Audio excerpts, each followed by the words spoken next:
Another day and another dollar.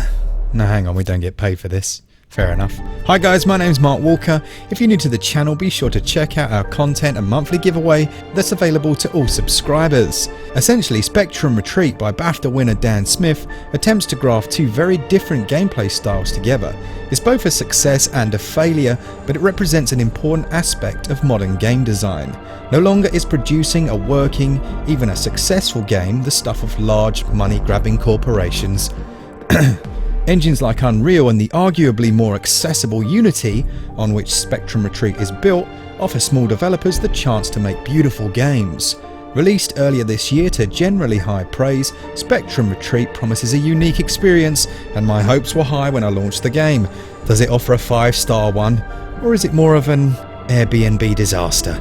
Let's find out. Now, as far as the story goes, there isn't a great deal I can say without massive spoilers. What I can say is that you begin your adventure in a hotel room. You're soon introduced to an unknown female who claims to be helping you escape this place. Hello? Hello? If you can hear this, hide your phone now.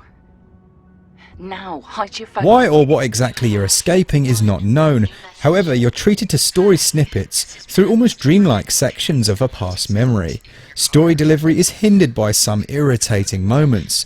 The lower texture resolution meant I had to squint inches from the screen to read some of the letters you come across. What I can say though is that the story saved the game for me.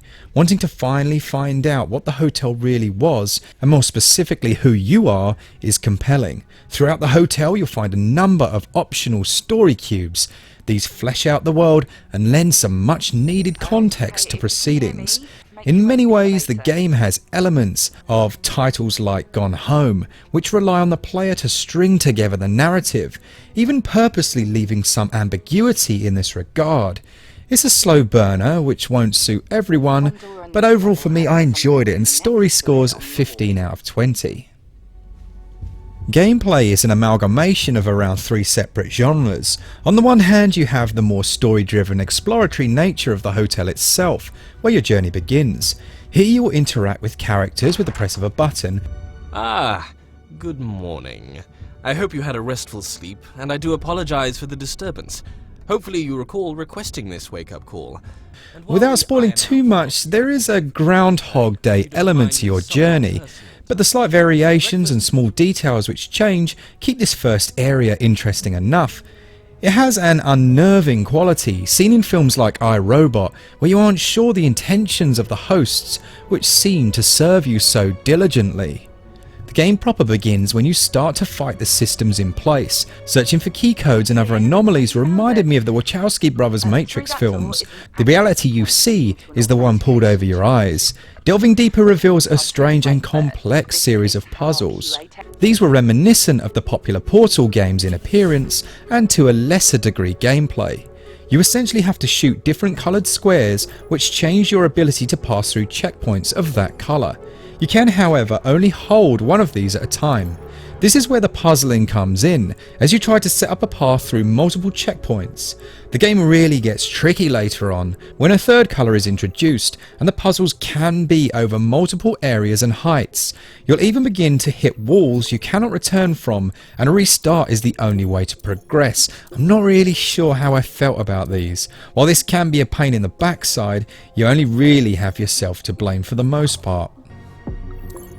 Initially I found the opening puzzle levels quite dull, even to the point where I said out loud, "Oh, so this is it then." I was pleased to see that the developer was able to negate some of this repetition by beginning to drip feed story segments into the puzzle areas, such as a section of kitchen or living room just being placed in the corner of a space. As mentioned before, I'm a big fan of games that let you uncover the story through notes, etc., rather than force feeding you cutscenes. The real negative comes from repetition for me. Playing for long periods, the gameplay can definitely suffer from this. I think a few more gameplay mechanics, such as the cubes which turn back to their original colour, would have been a good choice. They do come, and the gameplay certainly improved for me as it went on. I can't help but think the potential is there to do some great things, and also backtracking to tweak your plan can get a little bit tedious. Each stage is exited through an elevator ride, with 10 stages per level, if you will. Gameplay for me is a mixed bag. The two sides never feel fully cohesive to the whole experience. They just don't sit flush with each other, and going from the hotel to the relatively drab puzzle sections can, especially early on, feel a little tiresome. There is though enough here for puzzle fans, and overall the delivery is excellent, particularly for such a small design and development team. Great stuff.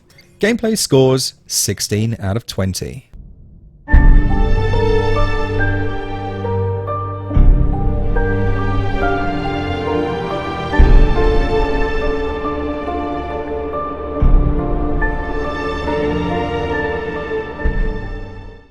The music is exceptional in this one. I've listened to so much brilliant music from the Banner Saga series to Hollow Knight, and this is right up there. It has pangs of Westworld with a touch of orchestrated crime drama. Sound effects are pretty drab in comparison, and that lovely music also has a tendency to repeat itself. It is of such a high standard, which means listening for long periods added a great deal of atmosphere rather than becoming irritating.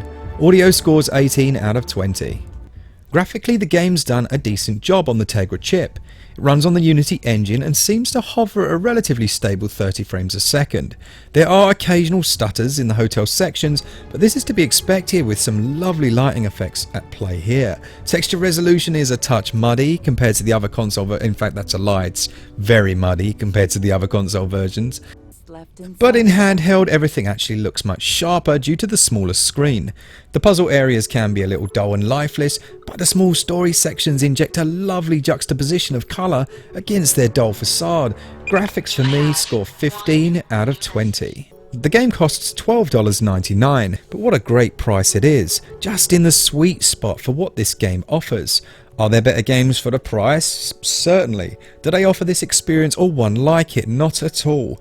Coming in at around 5 or 6 hours of puzzling at quite a bit less than the price of a cinema ticket, although it has become an overused comparison, this definitely gives you a good idea of the type of value you're going to get.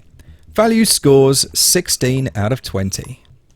Now the game is not perfect by any means, and there is certainly friction between its two sides. What it does though is create a totally unique and atmospheric puzzler that does more than enough to stand out on the Nintendo Switch. I'm very pleased to say it scores a SwitchUp score of 80%.